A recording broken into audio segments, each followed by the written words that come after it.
नमस्कार। हर तस्वीर में कहानी है देख रहे हैं आप और मैं आपके साथ रंजना रावत। बुलेटिन की शुरुआत करते और पहली तस्वीर आपको गोपालगंज की दिखाएंगे। बिहार में शराबबंदी कानून लागू हुए 4 साल हो चुके हैं, लेकिन अभी भी शराब राज्य के हर हिस्से में मिल रही है। और तो और आखिर प्रदेश में शराबबंदी लागू है तो फिर लोगों में शराब लूटने की होड़ क्यों मची है? ये तस्वीर देखिए और समझिए।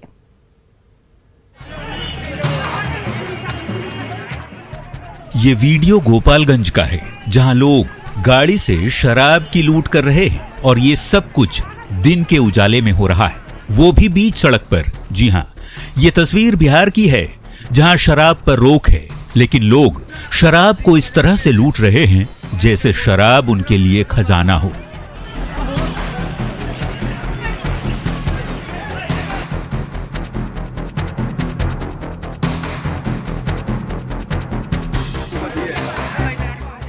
वीडियो में साफ तौर पर देख सकते हैं कि लोगों में किस तरह शराब लूटने की होड़ मची है।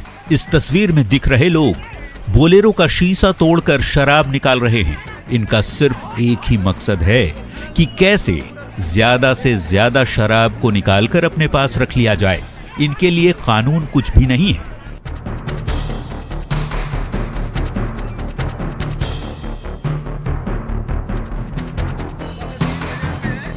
ये सब कुछ बीच सड़क पर हो रहा है।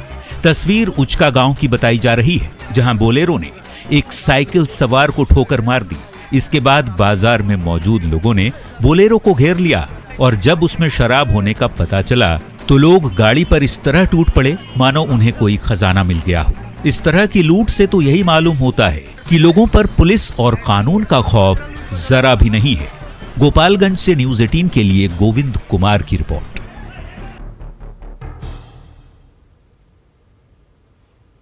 तो गोपालगंज से ये तस्वीरें देख रहे थे, जो कि हैरान करने वाली तस्वीरें थी, क्योंकि शराबबंदी वाले राज्य में शराब की जो लूट है वो खुलेआम हो रही थी। बढ़ते आगे और अगली तस्वीर आपको रांची से दिखाते हैं, जहां सरकार ने लड़कियों की सुरक्षा के लिए कई कानून बनाए हैं और समाज में बेटियों को कई अधिकार भी दिए हैं। लेकिन सोशल मीडिया पर वायरल हो रहा ये वीडियो कुछ और ही कहानी बयां कर रहा है।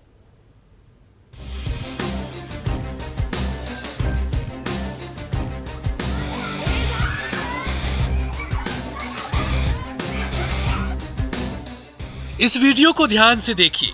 ये रांची के ओरमांझी थाना की तस्वीर है। इस तस्वीर में कॉलेज की छात्रा से मारपीट की जा रही है। उसे फर्श पर पटक पटक कर पीटा जा रहा है।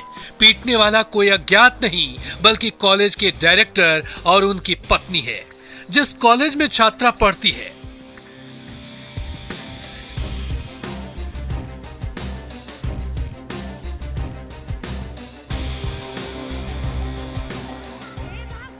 मामला सनराइज कॉलेज ऑफ नर्सिंग का है, जिसके डायरेक्टर युधिष्ठिर महतो और उनकी पत्नी पर छात्रा को पीटने का आरोप है। वीडियो में ये दोनों पहले तो लड़की से बहस कर रहे हैं और बाद में उसकी जमकर पिटाई कर रहे हैं। छात्रा के साथ हो रही मारपीट का उसके अन्य साथियों के द्वारा विरोध किया जा रहा है। बावजूद इसके दोनों नर्सिंग की छात्रा को पीटने से बाज नहीं आ रहे। घटना को उनके साथियों ने मोबाइल में रिकॉर्ड कर लिया और इसे वायरल कर दिया। इन्हीं छात्रों ने मामले की शिकायत स्थानीय पुलिस से की, जिसके बाद रिपोर्ट दर्ज कर पुलिस मामले की जांच कर रही है और कॉलेज के डायरेक्टर पर कार्रवाई करने की बात कह रही है।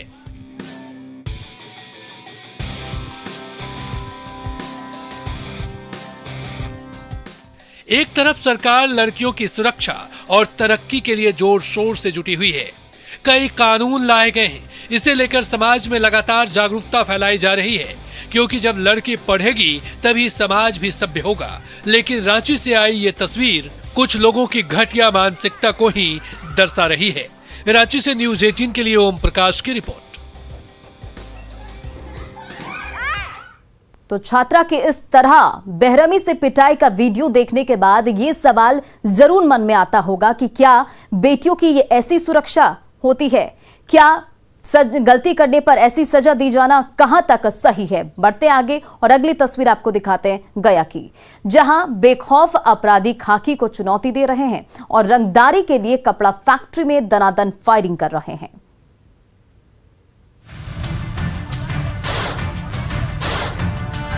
गया में अपराधी बेलगाम हैं, बेखौफ हैं और अपनी करतूत से खाकी को चुनौती दे रहे हैं। यकीन नहीं हो रहा हो तो ये तस्वीर देख लीजिए।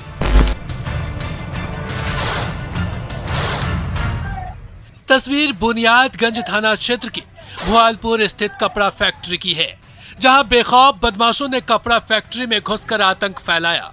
जब तक फैक्ट्री में काम करने वाले कुछ समझ पाते, तब तक अपराधियों ने दे दनादन फायरिंग करने लगे।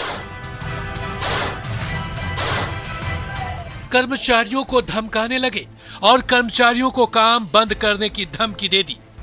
कपड़े के कारखाने में घुसकर फायरिंग का ये वीडियो सीसीटीवी में कैद हो गया है।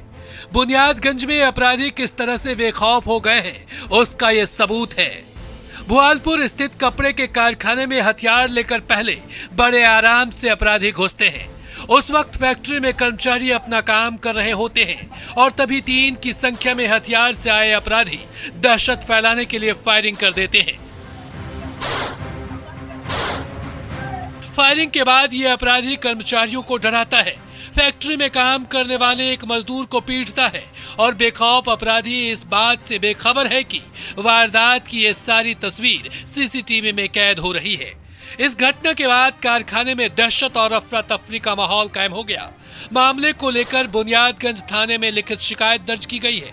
दरअसल अपराधियों ने फैक्ट्री के मालिक से 10 लाख की रंगदारी की डिमांड की है और रंगदारी नहीं देने पर जान से मारने की धमकी दी है। वारदात के बाद भी फैक्ट्री मालिक को फोन कर धमकाया जा रहा है। हालांकि थाने में शिकायत दर्ज होने के बाद पुलिस ने भरोसा दिया है कि जल्द ही ये बदमाश सलाखों के पीछे होंगे। टीम के लिए गया से एलन लिली की रिपोर्ट।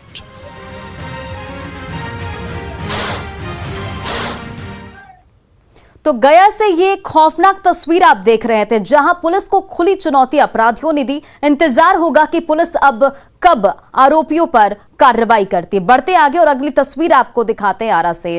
अपने कार गुजारियों को लेकर हमेशा सुर्खियां बटोरने वाली बिहार पुलिस एक बार फिर से चर्चा में है। राज्य की पुलिस जिंदा अपराधियों को ना पकड़कर मृत दोषियों को खोजने में लगी हुई है।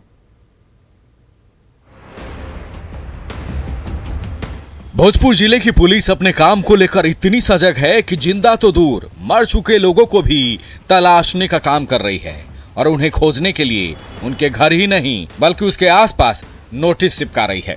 ताजा मामला जिले के मुफस्सिल थाना क्षेत्र के बड़की सनदिया गांव की है। थाने की पुलिस मृतक के नाम वारंट जारी कर उसे जांच के सिलसिले में पेशी के लिए कह रही है। इस मामले ने उस वक्त तूल पकड़ लिया जब नोटिस मृतक के घर पर नहीं जाकर उसके पड़ोसी के घर चिपका दिया गया।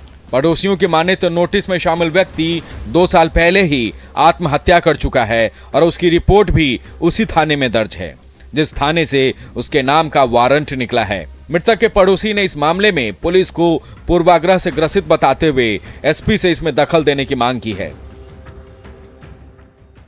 आज पुलिस इश्तिहार लेकर के आई है और यह आप देख रहे हैं, इसको चिपका करके गई है। और आपको यह जानकर आश्चर्य होगा कि जिस व्यक्ति के नाम से पुलिस इश्तिहार लेकर के आई है, वह व्यक्ति 2019 में ही मृत्यु को प्राप्त कर चुका है। और चूंकि वह नेचुरल डेथ नहीं थी, इसलिए वह मामला पुलिस में दर्ज हुआ और यह मामला दर्ज करने वाली भी पुलिस मुफस्सिल थाना ही है। और मुफस्सिल थाना ने ही वारंट कराया और इश्तिहार कराया और आकर के यहाँ चिपका के गई। एक बात, इससे भी ज्यादा हास्यास्पद बात आपको यह लगेगी कि कुंदन पांडे का घर बगल में है और ये हमारे दरवाजे पे इश्तिहार चिपका के गई है। कुंदन पांडे पिता दयाशंकर पांडे नाम का कोई व्यक्ति हमारे यहाँ नहीं है, जबकि बगल में है। उनका बिना सत्यापन किए और मृत व्यक्ति के नाम से वारंट निकालना और इश्तिहार चिपका करके जाना, यह तो मुझे लगता है कि यह पुलिस की बहुत बड़ी कामयाबी है, विडंबना है। और मैं पुलिस कप्तान महोदय से आग्रह करूंगा कि पुलिस पूर्वाग्रह से ग्रसित होकर के जो यह मामला चला रही है, इसको निष्पक्ष जांच करें और उचित कार्रवाई करें।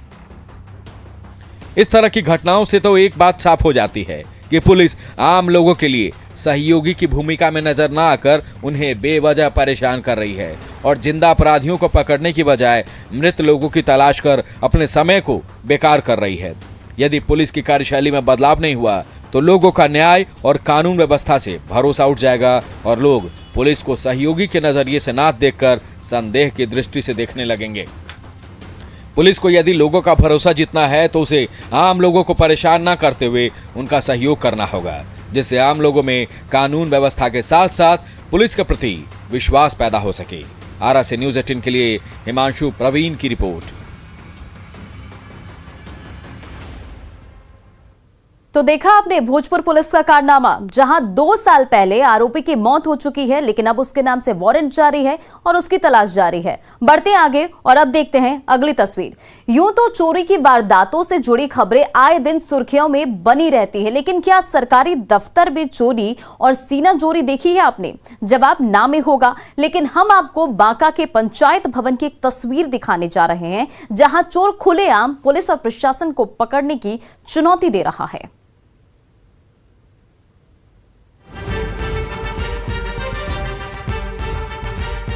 अस्त व्यस्त दफ्तर की तस्वीरें, बिखरे पड़े फर्नीचर, खुली संदूकें।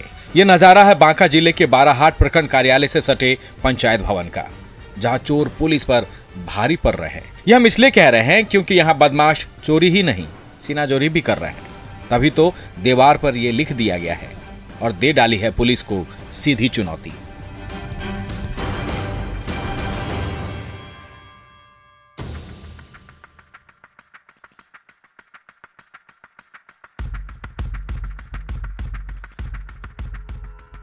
चोरी की यह घटना सोंडीहा दक्षिण पंचायत के भवन में हुई है, जो बीडीओ कार्यालय से बिल्कुल पास ही है। यहाँ स्थानीय जनप्रतिनिधि अपने इलाके की समस्याओं का निपटारा करते हैं। पंचायत में जरूरी चीजों के लिए प्लानिंग की जाती है, सरकार के मांगों की लिस्ट तैयार की जाती है। लेकिन आलम यह है कि इसी दफ्तर से आए दिन चोरी की घटनाएं हो रही है। स्थानीय लोग इसे प्रायोजित वारदात बता रहे हैं।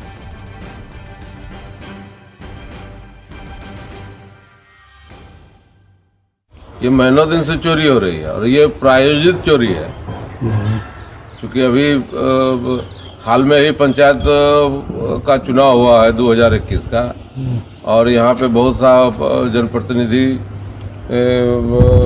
चुनाव हार गए हैं और ये प्रायोजित लग रहा है। लेकिन इसके बावजूद भी चोरी हो रही है प्रत्येक दिन, प्रत्येक 2 दिन 4 दिन में। ये अक्टूबर के लास्ट वीक से चोरी प्रारंभ हुई है। अब ये प्रायोजित चोरी है या कुछ और, लेकिन जिस तरह से चोर खुलेआम चुनौती दे रहे हैं, ऐसे में पुलिस और प्रशासन के लिए ये बड़ा चैलेंज माना जा सकता है। क्योंकि हर दूसरे चौथे दिन यदि चोरी हो रही है तो फिर दफ्तर में सीसीटीवी कैमरे क्यों नहीं लगवाए जाते? पंचायत सचिव ने कुछ दिन पहले ही चोरी की वारदात से जुड़ा एफआईआर बाराहाट थाने में दर्ज कराया था। बावजूद इसके पंचायत भवन की सुरक्षा पर ध्यान नहीं दिया जा रहा है। संभव है गलत नियत से जानबूझकर अहम कागजातों को गायब किया जा रहा हो, लेकिन यदि चोर 2 महीने के बाद भी गिरफ्त से बाहर है तो ये पुलिस की नाकामी ही कही जा सकती है। न्यूज़ 18 के लिए बांका से नागेंद्र की रिपोर्ट। चोरी भी सीनाजोरी भी और खुले आम पंचायत भवन में चोरों ने चोरी की और खुली चुनौती पुलिस को देते चले गए। इंतजार होगा कि पुलिस की कार्रवाई क्या कुछ होता है और फिर क्या कुछ चीजें निकलकर सामने आती। बढ़ते हैं आगे और अगली तस्वीर देखते हैं। अगली तस्वीर आपको बताते हैं, जो बिहार में शराबियों के खिलाफ पुलिस सख्त नजर आ रही है। जेल से छूटे शराबी पर शराब की लत भारी पड़ी और उसे दोबारा जेल जाना पड़ा।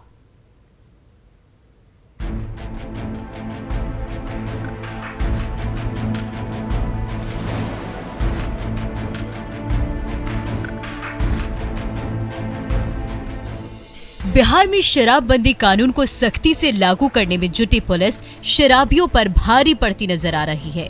ये तस्वीर दानापुर से है, जहां जेल से छूटा व्यक्ति फिर से शराब पीने के चक्कर में घर न जाकर जेल पहुंच गया। दिलचस्प बात यह है कि गिरफ्तार व्यक्ति इस बार अकेले नहीं बल्कि अपने दामाद के साथ जेल की हवा खाएगा। इस वीडियो को ध्यान से देखिए। इसमें पुलिस ने ससुर और दामाद को शराब पीने के आरोप में गिरफ्तार किया है और दोनों को जेल भेजने की तैयारी में है। इस वीडियो में आरोपी खुद ही शराब पीने की बात कहता हुआ नजर आ रहा है। बेर क्या? बेर जेल से काय में गए थे? शराबे में गए थे। अभी पकड़ैला काची में? अभी तो जा रहा, लेकिन तो शराबे में पकड़ लेगा थे। उसके हाथ पर जेल में लगा हुआ मुहर साफ नजर आ रहा है। खबर के अनुसार गौरीचक थाना क्षेत्र के लेखन मुसहरी निवासी राम लगन मांझी शराब पीने के जुर्म में जेल में बंद था और कुछ दिन पहले ही जेल से रिहा हुआ था, लेकिन इसी दौरान वो अपने दामाद के साथ फिर से शराब पीने लगा और फिर से गिरफ्तार हो गया। नशे की हालत में गश्ती के क्रम में पकड़े गए हैं और अल्कोहल सेवन की पुष्टि हुई है और अभी तक मालूम हुआ है कि ये हाल फिलहाल बेउर जेल से छूटे हैं, जांच किया जा रहा है।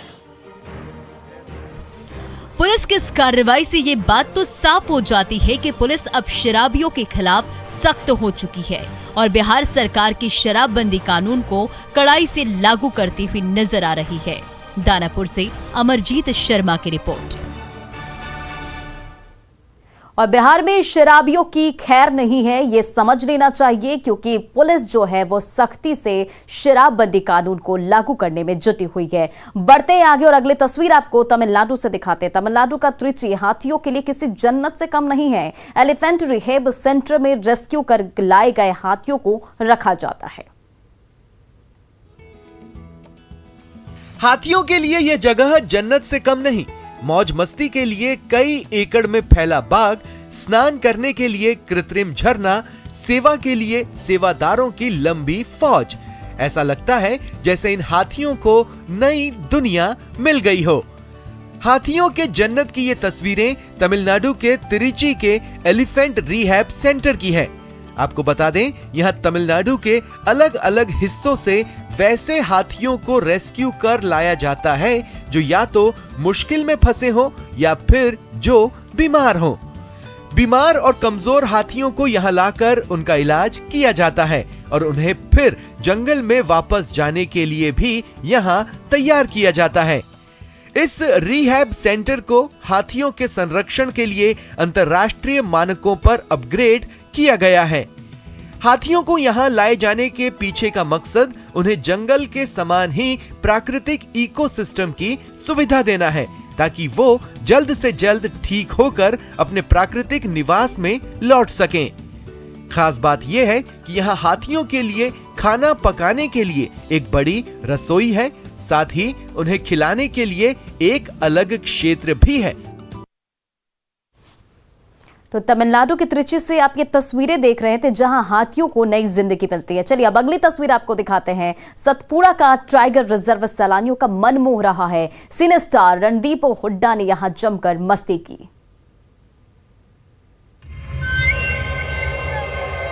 सतपुड़ा टाइगर रिजर्व में टाइगर का खुला दीदार सैलानियों का मन मोह लेता है और जब नजारा कुछ ऐसा हो तो फिर कहना ही क्या। आम ही नहीं, खास लोग भी दीवाने हो जाते हैं। वाइल्ड लाइफ का नजारा करने निकले फिल्म एक्टर रणदीप हुड्डा जब एसटीआर पहुंचे तो उन्हें भी कहना पड़ा, अगर मुझे मौका मिला तो मैं सतपुड़ा टाइगर रिजर्व के अलावा और किसी पार्क में जाना पसंद नहीं करूंगा, क्योंकि एक्टर के सामने बाघ शिकार के लिए दौड़ता हुआ नजर आया तो भला कौन रोमांचित नहीं होगा। सतपुड़ा टाइगर रिजर्व से आप सबसे बात कर रहा हूं।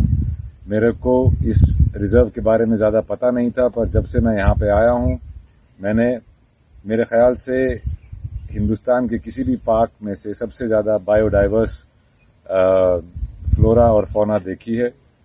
और मध्य प्रदेश फॉरेस्ट डिपार्टमेंट को मैं बधाई देना चाहूँगा कि उन्होंने इतना बढ़िया काम कंजर्वेशन के लिए किया है।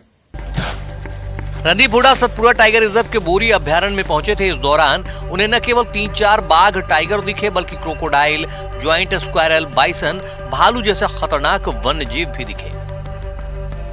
रणदीप हुड्डा के साथ आए wild life photographer Saroj Lodhi ने एसटीआर की तस्वीरों को अपने कैमरे में कैद किया। 16 से 18 दिसंबर तक फिल्म एक्टर रणदीप हुड्डा बोरी अभ्यारण्य के बोरी सफारी लॉज में रुके थे। खूबसूरत और हसीन पार्क का लुत्फ उठाएं और मैं चाहूँगा कि मैं यहाँ पे, अगर किस्मत ने मुझे यहाँ पे बार बार लाया तो मैं शायद किसी और पार्क में जाना पसंद नहीं करूँगा। सतपुरा टाइगर रिजर्व की तारीफ करते हुए फिल्म एक्टर रणदीप हुडा ने एक वीडियो भी जारी किया जिसमें उन्होंने कहा है कि मुझे एसटीआर के बारे में ज्यादा पता नहीं था। मेरा ख्याल से हिंदुस्तान के किसी भी पार्क से ज्यादा बायोडायवर्सिटी और फ्लोरा फौना यहाँ पर है। यही नहीं, उन्होंने एमपी फॉरेस्ट डिपार्टमेंट को बधाई देते हुए कहा है कि यहाँ पर गांव की रिलोकेशन बहुत यूनिक तरीके से हुई है जिससे पार्क फल फूल रहा है। शिकार के लिए दौड़ते हुए टाइगर का वीडियो रणदीप हुडा ने अपने सोशल मीडिया अकाउंट से शेयर कर लिखा कि माय फर्स्ट टाइगर हंट। इस पोस्ट को एसटीआर के फेसबुक पेज से भी शेयर किया गया है। शैलेंद्र गौरव, न्यूज़ 18, होशंगाबाद। और फिलहाल इस बुलेटिन में इतना ही। बने रहे आप न्यूज़ 18 बिहार झारखंड के साथ।